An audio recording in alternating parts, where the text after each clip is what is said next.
चलिए दोस्तों, अब हम पढ़ने वाले हैं सी शार्प प्रोग्रामिंग के अंतर्गत डॉट नेट का जो आर्किटेक्चर है उसको। तो जैसे कि आपको पता है, हम जो है C sharp dot net programming जो है कंप्लीट यहाँ पे करने वाले हैं। इसके पहले हमने जो है प्रोग्रामिंग का बेसिक कॉन्सेप्ट जाना है और साथ में डॉट नेट फ्रेमवर्क होता क्या है, ये दो चीज़ें हमने जान ली है। थोड़ा सी चीज़ और बची वहाँ पर डॉट नेट के अंतर्गत, जिसे हम बोलते हैं डॉट नेट का आर्किटेक्चर। यानी कि अभी हम पढ़ने वाले हैं डॉट नेट फ्रेमवर्क का आर्किटेक्चर। आर्किटेक्चर का मतलब होता क्या है, इसकी संरचना, यानी कि कैसे वर्क करता है। कि कोई भी प्रोग्रामिंग लैंग्वेज, जैसे कि यहाँ पे आपने देखा होगा, मैंने इसके पहले बताया, डॉट नेट फ्रेमवर्क एक प्रकार का स्ट्रक्चर है जिसके अंतर्गत विभिन्न प्रकार की प्रोग्रामिंग लैंग्वेज आकर काम करती है, लगभग 47 के आसपास। और उसमें जो कोड लिखा जाता है उसको वो कन्वर्ट किया जाता है। कन्वर्ट करने के बाद जो है MSIL में बनता है, फिर JIT कंपाइलर के माध्यम से क्या होता है, उसे नेटिव कोड में बदला जाता है। यानी कि फाइनली वो रन होने योग्य जो कोड होता है उसमें बदला जाता है। तो काम कैसे करेगा, हमने काम कर रहा है वो तो देख लिए क्या क्या क्या काम कर रहा है, पर वो काम कैसे करेगा उसको हम यहाँ पे देखने वाले हैं। उसी को हम यहाँ पे बोलेंगे इसका आर्किटेक्चर। तो चलिए शुरू करते हैं इसको, आर्किटेक्चर क्या होता है।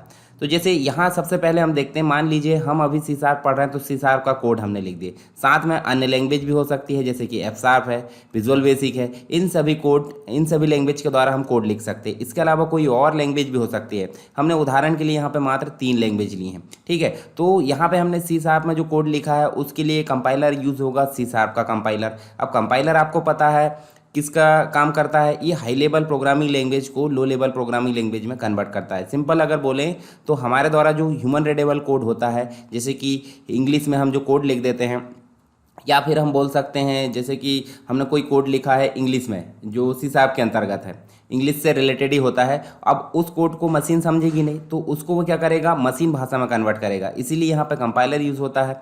अगर हमने दूसरी लैंग्वेज यूज़ करी, मान लीजिए हमने एफ शार्प यूज़ करे, तो इसके लिए एक अलग से इनबिल्ट कंपाइलर होगा उसका, जिसे हम बोलते हैं एफ शार्प का कंपाइलर। अगर विजुअल बेसिक यूज़ करें तो विजुअल बेसिक का कंपाइलर होगा।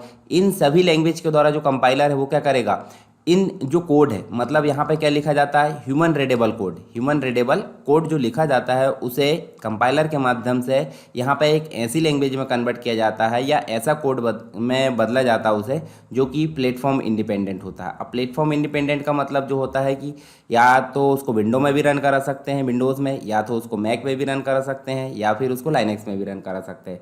यही हम यहाँ पे देखने वाले हैं। तो आप समझ गए होंगे कि डॉट नेट के अंतर्गत विभिन्न प्रकार की लैंग्वेज में काम किया जाता है, जैसे एफ शार्प है, सी शार्प है, विजुअल बेसिक है। जिस भी लैंग्वेज का उपयोग किया जाएगा उसके लिए एक अपना कंपाइलर यूज़ होगा। उस कंपाइलर के माध्यम से क्या होगा, हाई लेवल कोड को मशीन भाषा में ना बदल कर किस में कन्वर्ट किया जाता है, यहाँ पे किस में कन्वर्ट किया जाएगा, MSIL में, माइक्रोसॉफ्ट इंटरमीडिएट लैंग्वेज, या फिर इसको CIL भी बोला जाता है, या फिर उसको IL भी बोला जाता है, ठीक है। तो ये चीज़ मैंने पहले भी बता दिया आपको। यहाँ पे हमने देख लिया, कन्वर्ट कर लिया। कन्वर्ट किस में करा, जैसे कि मैंने बताया MSIL में, तो MSIL को हम CIL भी बोलेंगे। CIL का नाम है कॉमन इंटरमीडिएट लैंग्वेज, या फिर हम इसको IL बोल सकते हैं। IL का मतलब होता है इंटरमीडिएट लैंग्वेज, या फिर इसको MSIL बोलते हैं। MSIL मतलब होता है माइक्रोसॉफ्ट इंटरमीडिएट लैंग्वेज।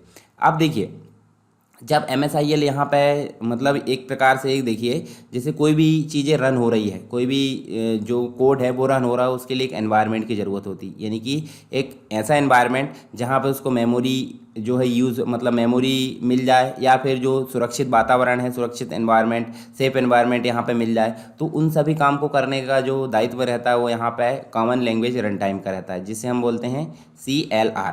अब CLR करेगा क्या, CLR यहाँ पे जब कोड रन हो रहा होता है, यानी कंपाइल होने रन होने की बात यहाँ देखें, जब कोई भी लैंग्वेज में कोड लिखा जाता है, जैसे कि हमने यहाँ देखें, तो कंपाइलर के माध्यम से क्या किया जा रहा है, उसको MSIL में कन्वर्ट किया जा रहा है। तो जब ये MSIL कन्वर्ट किया जा रहा होता है तो इसको एक एनवायरनमेंट की ज़रूरत होती है। तो इन सभी एनवायरनमेंट को प्रोवाइड करने का काम CLR होता है। CLR मतलब कॉमन लैंग्वेज रन टाइम, यानी कि सभी लैंग्वेज के कोड को कॉमन लैंग्वेज में करने का काम करता है रन टाइम पर, ठीक है, जिसको हम बोलते हैं CLR। अब CLR के बाद जो है इसको मशीन भाषा में बदला जाएगा। मशीन भाषा में बदलने के लिए यहाँ पे JIT कंपाइलर होता है, ठीक है। JIT मतलब जस्ट इन टाइम कंपाइलर होता है। अब मशीन भाषा में बदलेगा, इसी को हम नेटिव कोड बोलेंगे, और रन होने योग्य कोड इसको बोलेंगे। तो ये सिंपल हमने देखे, यहाँ पे कोई भी लैंग्वेज आएगी, काम करेगी, कंपाइलर के माध्यम से कंपाइल किया जाएगा। किसमें, CIL में। CIL जहाँ रन हो रहा होता है उसको एनवायरनमेंट की ज़रूरत होती है, जिसे प्रोवाइड करने का काम CLR का होता है। और CLR के बाद जो JIT कंपाइलर है उसको कोड को कहाँ कन्वर्ट कर देगा, मशीन कोड यानी कि नेटिव कोड में बदलेगा। तो ये हो गया हमारा सिंपल आर्किटेक्चर। इसी को मैं दूसरा डायग्राम में देखूँ तो देखिए यहाँ पे आपको कुछ चीज़ें सपोर्टेबल होती है। जैसे लैंग्वेज हम डॉट नेट के अंतर्गत देखें तो डॉट नेट के अंतर्गत कोई भी लैंग्वेज हो सकती है। जैसे विंडोज़ फॉर्म हम जो है C# में भी बना सकते हैं या फिर VB में भी बना सकते हैं, यानी कि C# डॉट नेट के अंतर्गत C# यूज़ हो सकती है, VB भी यूज़ हो सकती है, विजुअल बेसिक। ठीक है, तो विजुअल बेसिक या C# के अंतर्गत हम क्या बनाएंगे, विंडोज़ फॉर्म। विंडोज़ फॉर्म का मतलब होता है जहाँ पे GUI की फैसिलिटी होती है। GUI मतलब ग्राफिकल यूज़र इंटरफेस, जहाँ पे आप जो है माउस की सहायता से कोई भी कंट्रोल को ड्रैग एंड ड्रॉप कर सकते हैं और अपनी इच्छा अनुसार या इस प्रकार से जो है फॉर्म को बना सकते हैं। कोई भी कंट्रोल लाकर रख सकते हैं, यूज़र फॉर्म को बना सकते हैं, इनपुट फॉर्म, बहुत सारी चीज़ इसमें हम काम कर सकते हैं। फिर दूसरा होता है ASP.NET।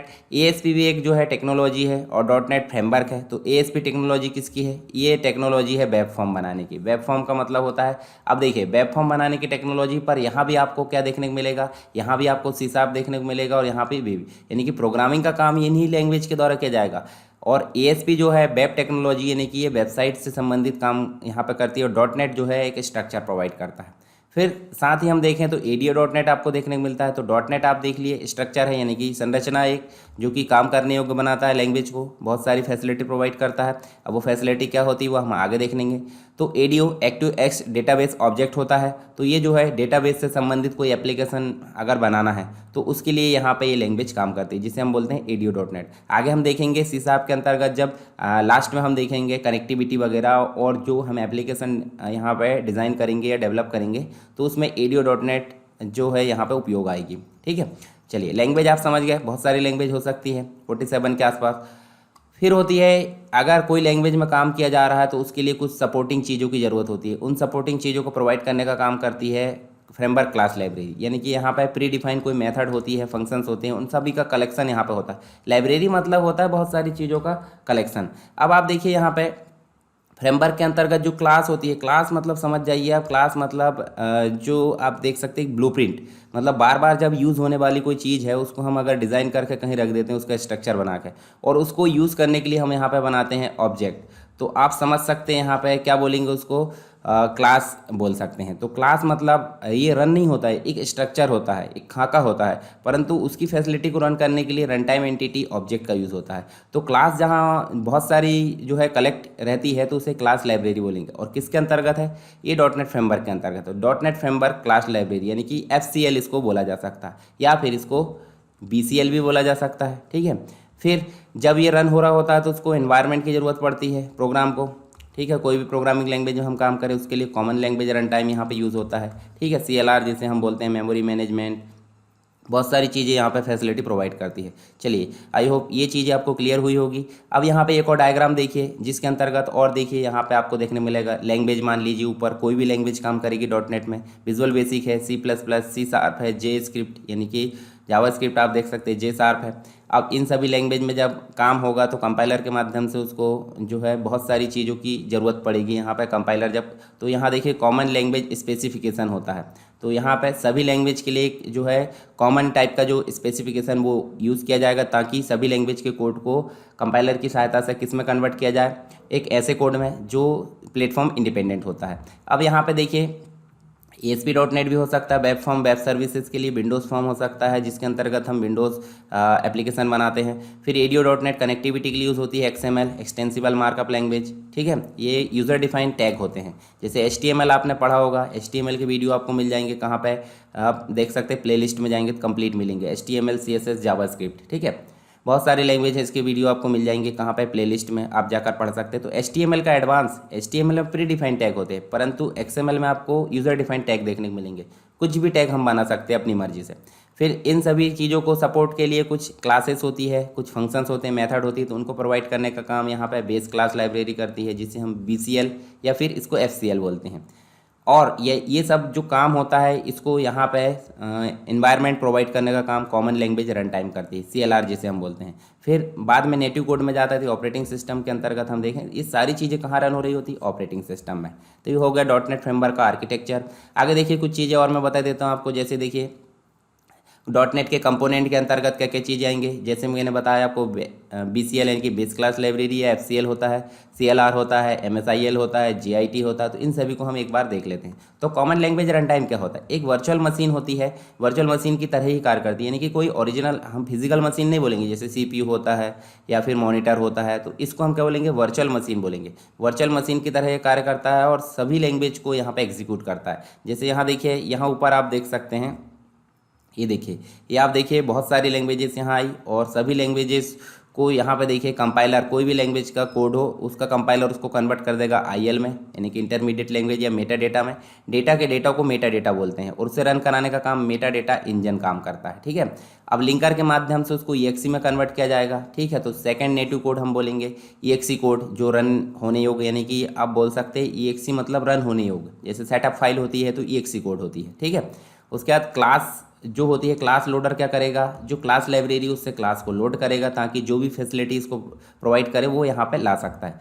टेस्टिंग होगी और टेस्टिंग होने के बाद JIT कंपाइलर क्या करेगा? इसको लास्ट में नेटिव मशीन कोड, देखिए ये सेकेंड नेटिव कोड है, मतलब यहाँ पे ये फाइनली रन नहीं होगा, परंतु यहाँ नेटिव मशीन कोड जो है फाइनली मशीन पर रन होने योग्य बन जाएगा, जिसे हम बोलते हैं 01। ठीक है, 010100 जो भी है मशीन कोड, और code at run time, run होने योग्य जो कोड है वो लास्ट में देखने को मिलता है। तो ये कंप्लीट जो वर्किंग हो गई वो हो गई किसकी? कॉमन लैंग्वेज रन टाइम की। ठीक है, तो आप इसे समझ सकते हैं। ये यहाँ पे भी वही चीज़ें यहाँ देखने को मिलेगी आपको थ्योरी में। फिर MSIL का मतलब मैंने बताया था, माइक्रोसॉफ्ट इंटरमीडिएट लैंग्वेज। तो सोर्स कोड हो गया किसका? जैसे हमने VBIM बनाए या फिर हमने बनाए C# में, तो कोई भी लैंग्वेज में बनाएगा जो कोड है वो कहलाएगा सोर्स कोड। उसको किसी भी लैंग्वेज के कंपाइलर, जैसे मान लीजिए C# यूज़ किए, तो C# के कंपाइलर के माध्यम से उसको एक ऐसे कोड में बदला जाएगा जो कि प्लेटफॉर्म इंडिपेंडेंट होता है। उसी को हम बोलेंगे MSIL, यानी कि माइक्रोसॉफ्ट इंटरमीडिएट लैंग्वेज, या फिर इसको CIL भी बोल सकते हैं या फिर इसको IL भी बोल सकते हैं। ठीक है, तो ये चीज़ आपने क्लियर हुई। अब MSIL तो रन होने योग्य कोड नहीं रहता, तो उसे फिर से JIT कंपाइलर के माध्यम से मशीन कोड में बदला जाएगा, जिसे नेटिव कोड भी बोलेंगे, तो एग्जीक्यूट यहाँ पे हो जाएगा। तो MSIL आपको समझ में आया? MSIL क्या होता है? प्लेटफॉर्म इंडिपेंडेंट कोड होता है।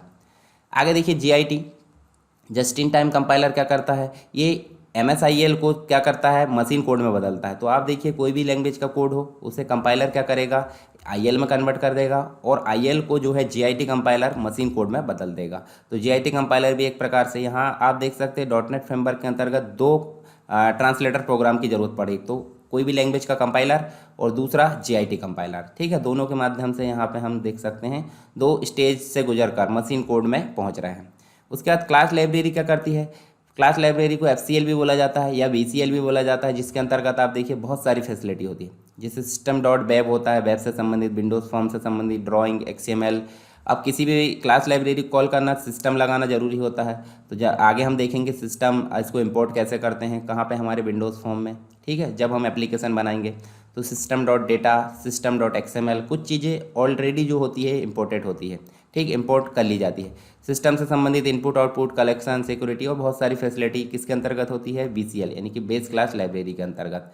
तो स्टैंडर्ड लाइब्रेरी होती है और रीयूजेबल क्लास होती है, यानी कि जब एक बार क्लास बना ली जाती है तो सिर्फ उसका ऑब्जेक्ट बनाना पड़ता है, यानी कि क्लास बनाने की ज़रूरत नहीं पड़ती। तो ये जो होती है ऑलरेडी यहाँ पे बनी होती है और रीयूजेबल, यानी कि बार बार हम इसका यूज़ कर सकते हैं, चाहे वो GUI यानी कि ग्राफिकल यूज़र इंटरफेस एप्लीकेशन हो, चाहे वो सर्वर बेस्ड एप्लीकेशन हो, कोई भी हो, वहाँ पे आपकी क्लास लाइब्रेरी यूज़ हो जाएगी। आगे देखिए असेंबलीज क्या होती है। तो जैसे कि यहाँ आप देखिए, मान लीजिए कोई भी लैंग्वेज में हमने कोड लिखें, उसको कंपाइलर के माध्यम से हमने क्या करें? कंपाइलर के माध्यम से उसको MSIL में कन्वर्ट करें और MSIL के बाद उसको JIT के बाद हम जो है EXE कोड में बदलते हैं। तो EXE कोड और वहाँ पे DLL भी होती है, डायनेमिक लिंक लाइब्रेरी, और EXE मतलब एग्जीक्यूटेबल। जब EXE फाइल वहाँ पे बनती है, EXE कोड बनता है, तो उसी को हम क्या बोलेंगे? असेंबलीज। तो आप समझ गए होंगे असेंबलीज क्या है? रन होने के बाद जो मतलब रन होने योग्य जो कोड बनता है, तो वहाँ पर असेंबलीज होती है। ठीक है, चलिए आगे देखते हैं डॉट नेट की लैंग्वेजेस। डॉट नेट की लैंग्वेजेस बहुत सारी हो सकती है, जैसे C# है, C++, इसके अलावा ASP जो टेक्नोलॉजी है, JavaScript हो, ADO.NET, विजुअल बेसिक, ये बहुत सारी लैंग्वेजेस को डॉट नेट जो है सपोर्ट करता है। तो आप देखिए यहाँ पे C# है, विजुअल बेसिक और बहुत सारी अदर लैंग्वेज। और इंटरमीडिएट लैंग्वेज जो IL है उसमें कन्वर्ट किया जाता है इसके कोड को। कॉमन टाइप सिस्टम जिसे हम बोलते हैं CTS, इसे क्या बोलते हैं? CTS। अब देखिए टाइप का मतलब क्या होता है? टाइप को आप समझ लीजिए डेटा टाइप। टाइप को क्या समझ लीजिए? Data type. अब डेटा टाइप से मतलब होगा जैसे इंट हो गया, फ्लोट हो गया, ठीक है, डबल हो गया, स्ट्रिंग हो गया। तो ये कितने प्रकार के डेटा टाइप है? बहुत। तो हर एक डेटा टाइप के लिए एक अलग सिस्टम की ज़रूरत पड़ेगी ना। अब क्या करेगा, देखिए इस डेटा टाइप भी जो है कन्वर्ट होगा ना, मतलब जैसे रन होता है कोड, तो कोई भी लैंग्वेज का हो कन्वर्ट किस में होता है? MSIL में। परंतु यहाँ जो है इंट के माध्यम से हम क्या करेंगे, इंट को जब कन्वर्ट करेंगे तो इंट टाइप का जो है सिस्टम लगेगा, फ्लोट के लिए फ्लोट टाइप का सिस्टम लगेगा, डबल के लिए डबल टाइप का सिस्टम। क्यों ना हम इन सभी के लिए कॉमन टाइप का एक सिस्टम ले लें। तो उस कॉमन टाइप के सिस्टम को ही एक मतलब जो है किसी प्रकार के डेटा टाइप हो उसको कॉमन डेटा टाइप में कन्वर्ट करने का काम करेगा कौन? Common type system. जैसे देखिए यहाँ बहुत सारे वैल्यू टाइप हो जाते हैं, रेफरेंस टाइप हो जाते हैं, बिल्ट इन डेटा टाइप होते हैं, कुछ यूज़र डिफाइन होते हैं, इन सभी को हम देखेंगे आगे। ऑब्जेक्ट डेटा टाइप होते हैं, इंटरफेस, पॉइंटर, इन सभी डेटा टाइप को क्या करेगा, वो एक कॉमन टाइप में कन्वर्ट करने का काम करेगा, जिसे हम बोलते हैं कॉमन टाइप सिस्टम, यानी कि CTS इसको बोला जाता है। आगे देखिए डॉट नेट फ्रेमवर्क के अंतर्गत जो डिज़ाइन प्रिंसिपल है उसको हम देख लेते हैं कि जैसे जब हमने कोई डॉट नेट फ्रेमवर्क में काम किया है तो क्या होता है कि हम जो है पुराने वर्जन में यहाँ काम किए और पुराने वर्जन में काम किए तो नए वर्जन में वो क्या होता है, दिक्कत करता है। पर डॉट नेट के अंतर्गत ऐसी कोई जो है समस्या उपलब्ध नहीं है। क्यों? क्योंकि यहाँ आप देख सकते हैं इंटर ऑपरेटिबिलिटी, इसके अंतर्गत पहला डिज़ाइन प्रिंसिपल में हमने देखे इंटर ऑपरेटिबिलिटी। इसका मतलब होता है कि 2.0 जो डॉट नेट फ्रेमवर्क उसमें हमने काम किया, कोई एप्लीकेशन बनाए, यदि हम चाहें तो उसको 3.5 या 3.0 में रन कराएं तो कोई दिक्कत आएगी? बिल्कुल नहीं आएगी। तो इसी को हम बोलते हैं इंटर ऑपरेटिबिलिटी। अब पोर्टेबिलिटी का मतलब क्या होता है? मान लीजिए आपने विंडोज़ में कोई सॉफ्टवेयर बनाया है, ठीक है, और तो हम चाहे तो उसको मैक में भी रन करा सकते हैं, चाहे तो उसको लाइनेक्स में भी। इसका मतलब है कि हम प्लेटफॉर्म पर डिपेंड नहीं है, प्लेटफॉर्म इंडिपेंडेंट है, एक प्लेटफॉर्म से दूसरे प्लेटफॉर्म पर जा सकते हैं आसानी से। इसी को बोलते हैं पोर्टेबिलिटी।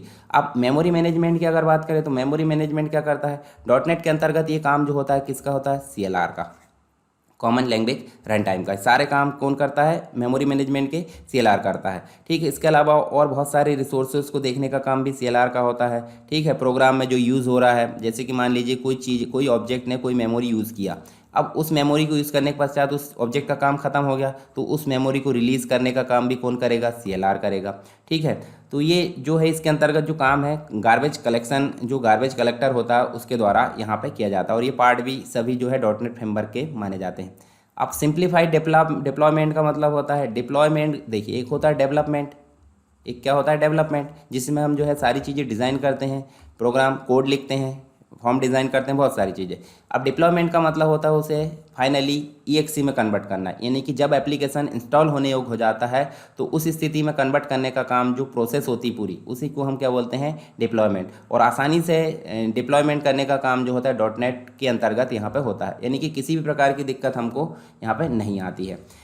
अब आपसे पूछा जाए कि डॉट नेट फ्रेमवर्क के कुछ लाभ बताइए, यानी कि इसके फ़ायदे क्या है, तो पहली चीज़ तो यहाँ पे आपको उप्स से देखने को मिलेगी। उप्स का मतलब होता है रियूजेबल, कोई भी चीज़ रियूज़ हो रही है, यानी कि उप्स है। जैसे कि देखिए क्लास हमने बनाए तो क्लास का हम जो है क्लास को बार बार नहीं बना रहे हैं, हम बना रहे हैं बार बार किसको? ऑब्जेक्ट को। अब ऑब्जेक्ट को बार बार बना रहे हैं, इसका मतलब है कि क्लास बार बार बनाए नहीं जा रही, क्लास को बार बार यूज़ किया जा रहा है, तो रीयूज़ की फैसिलिटी है, यानी कि क्लास और ऑब्जेक्ट की फैसिलिटी है, उसी को हम क्या बोलेंगे? उप्स। यानी कि ऑब्जेक्ट ओरिएंटेड क्या है? रीयूजेबल है, यानी कि ऑब्जेक्ट, और जो डॉट नेट फ्रेमवर्क है वो ऑब्जेक्ट ओरिएंटेड सॉफ्टवेयर है। इसके अलावा डॉट नेट इसकी जो मॉनिटरिंग है खुद मतलब जो है मॉनिटरिंग के लिए खुद जिम्मेदार होता है, और इसमें कोई प्रॉब्लम आती है तो खुद ही वो सॉल्व कर देता है, ये भी आपको देखने को मिलेगा। मेमोरी मैनेजमेंट, बहुत सारी चीज़ें, और जो मेंटेनेंस का काम है अंदर जो डॉट नेट है वो ऑटोमेटिक यहाँ पर देखने को मिलता है। किसी भी टास्क पर परफॉर्म करना बहुत ही सिंपल होता है। हमने देखे अभी सिंप्लीफाइड डिप्लॉयमेंट होता है, पोर्टेबिलिटी, इंटरऑपरेटिबिलिटी, मेमोरी मैनेजमेंट, इन सभी को हम जो है लाभ की कैटेगरी में देख सकते हैं, ठीक है। जब इतने सारे लाभ है तो कुछ इसके जो है नुकसान भी होंगे, मतलब एक कमी रहती है ना, कोई परफेक्ट नहीं रहता, तो डॉट नेट को भी हम परफेक्ट नहीं मानेंगे, यानी कि कुछ ना कुछ उसकी कमी हो सकती है। तो डॉट नेट फ्रेमवर्क के साथ जो है आप कोड को रन करते हैं तो वो नेटिव कोड की तुलना में काफ़ी स्लो होता है, ठीक है। मतलब नेटिव कोड जो है काफ़ी फास्ट होता है, जैसे मशीन कोड की अगर बात करें तो काफ़ी फास्ट रन हो जाता है, परंतु डॉट नेट के अंतर्गत जो कोड होता है वो काफ़ी स्लो होता है, ठीक है। तो ये भी हम देख सकते हैं। आई होप ये चीज़ें आपको क्लियर हुई होगी। मैंने डॉट नेट फ्रेमवर्क का आर्किटेक्चर यहाँ पे बताया, इसके बाद हम जो है C# को यहाँ स्टार्ट करेंगे, यानी C# के बारे में। हालांकि C# के ही लेक्चर चल रहे हैं, परंतु हम जो है पहले प्रोग्रामिंग को जानना जरूरी था, फिर डॉट नेट को जानना जरूरी था, उसके बाद अब हम बात करेंगे C# आपकी। तो ये चीज़ें आपको क्लियर हुई होगी। फिर भी कोई दिक्कत है तो आप मुझे कमेंट बॉक्स में बता सकते हैं। और ज़्यादा से ज़्यादा इसको लाइक करें अगर पसंद आया है, मतलब समझ में आ गया है तो, और ज़्यादा से ज़्यादा इसको शेयर करें। तो इससे क्या होगा, मुझे मोटिवेशन मिलेगा और ज़्यादा से ज़्यादा लोगों को भी फ़ायदा होते चलेगा।